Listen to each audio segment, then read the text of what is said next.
Heyo, duckies, Andi here. So, what if I told you you could control a soundboard directly inside of OBS? Really easy, no need for use of any third-party software, and no Stream Deck or anything like that. You can even use Hotkeys, alright? Yeah. This is all inside of OBS. And let me know in the comments which one of you have been checking your Discord messages, because I'm just spamming this button. I'm so sorry. But this is the soundboard inside of OBS. I know, wow, indeed. You've got all sorts of different controls. We'll get straight into it. There's so much to do, and it's so easy to use. All right, guys, put your rock over the stone. Let's go. Right, so first things first, we need to get it all downloaded. It's all on the OBS website just here. So as you can see, it's by CG2121. I'll leave the link down in the description. We need to make sure you are running OBS 27.2 or newer, otherwise it will not load. I think that's pretty important, so make sure you have got that installed. So let's get it downloaded. Click go to download and it'll take you to the GitHub page, and you can get it for Windows, Mac, and also Linux. But I'm going to show you how to install it manually. I would always recommend using the installer because it's easier and it always makes sure it's just set up right. So use the zip file just here, download it. It'll say it's potentially dangerous. Just say no, it's all Gucci, and we'll open that up. Inside that file, there's two different folders. We're just going to copy them, so you can either do Control-C or copy, and then it's usually in your C drive, and then in Program Files or Program Files 86, so mine's in Program Files, and then you're looking for OBS-Studio, all lowercase, double click into there, and just press Paste, and it'll ask you if you want to replace, if you're updating it, or it'll just do it, and mine asks for admin privileges and all that to get it all going. So make sure you've got some sounds that you can use already on your computer, so you can download them from places like myinstance.com, all that jazz. You guys know how to find your sounds, so make sure you've got a library of them on your computer ready to go. Right, now it's all installed, ready to go. Jump into OBS, and you can make sure you've got it installed correctly. If you go up to Docs, and then you should see Soundboard further down. Obviously, if it's not there, it means you might not have OBS 27.2 or above, or you've not installed it correctly. So just jump back a step and get it sorted. So just click on that to open it. It's going to open this blank box that looks like it's kind of loading something, but it's not. That's it. It's ready and it's on, ready to go. The only thing you need to do to get it working is to right click and go to View, and then go down to Toolbar. And now you'll kind of become accustomed to it, and it'll make sense a little bit more. So we can dock this somewhere in OBS if we want to. You guys should know how to dock all your source docs and everything like that. So you can put it anywhere you want. You can even folder them up just like so by dragging it onto a different dock.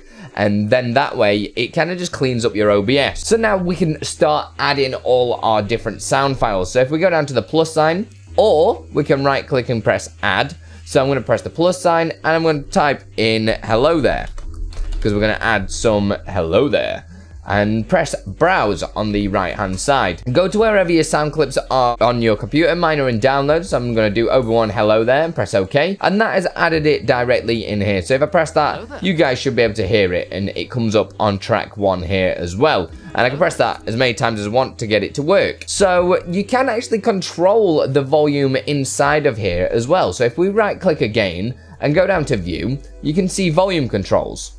And this volume control will actually directly say how loud your sounds are. As you can see, when I turn it up, it's louder, etc. The other ability we've got in here is if we right click and go to View again and go down to Media Controls, we actually have, similar to Exceldro's Media Control plugin, which I've done a video on in the past, we can actually pause media, press play. We can also stop and send it back to the beginning, all in the middle of these things happening, which is really cool, because if you want to pause a sound clip because there's another alert, you can totally do that, which is really nice. So we're going to add as many different sound clips as we want. So if I right click again and press add, I'll just call it sound, for instance. I'm just going to add some more in there so it fills it out. You can see I've got 2 here, and I personally don't really like the grid look. It's great if you wanted to click on these sound clips with a mouse, which is fine. So you can do that, and you can click on each one to make it play.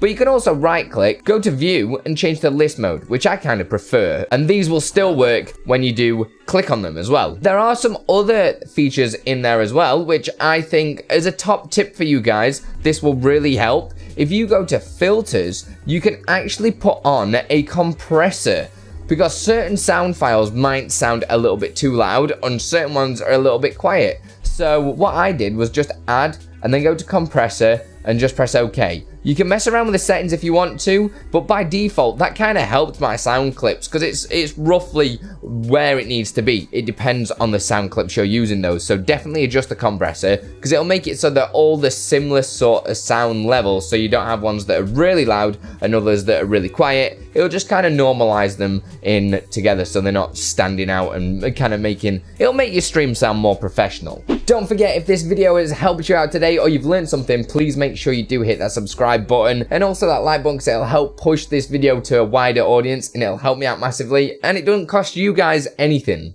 You can also monitor this as well, so this is actually how I'm filming this video right now. There's no sound playing out of this instance of OBS, I'm actually monitoring it. So if we right click anywhere inside the soundboard again and go to advanced audio properties, this is exactly to the standard advanced audio properties that you'll be able to see when you have a look at any audio source. So here we can change the volume if we need to, we can change it to mono, we can also pan it left and right if we need to, and sync offset, and you can also do your audio monitoring. You can also change what tracks it's on, so if you're recording to Twitch but you don't want it to be in the VOD or something like that, you can turn it off of that track, so no sound effects will play on that track. So I know what you're thinking, you're like, that's cool Andy, but I don't want to be using my mouse to trigger these sounds, I want my audience to trigger them, I want to use hotkeys on my keyboard whilst I'm playing games, or I even want to use a stream deck, and that's totally possible. If we just head into settings on OBS and go down to hotkeys, you'll actually see several different hotkeys that are available. So you've got soundboard stop, restart, mute, unmute, play, and pause. So that's similar to what we saw with the media controls, how we could pause a sound in the middle of it or something like that, but we can actually trigger that with a hotkey, and that's only for the sound that's currently playing. But if you actually scroll a little bit further down on your hotkeys section, you'll actually see soundboard followed by the sound name. So you can see here soundboard hello there, and what that will do is we can set up a single hotkey, and every time we press that hotkey it will play that sound, and we can set as many different hotkeys as we want, which is insane. It just basically means that you can control a really advanced audio setup without any external tools. You can as well move the audio files into whatever order you want as well, just similar like you would use sources and drag and drop them to whatever position you want them to be in. You can also do that with the soundboard as well. And that's pretty much it to it. Imagine just having everything inside of OBS. Well, pretty much now it is.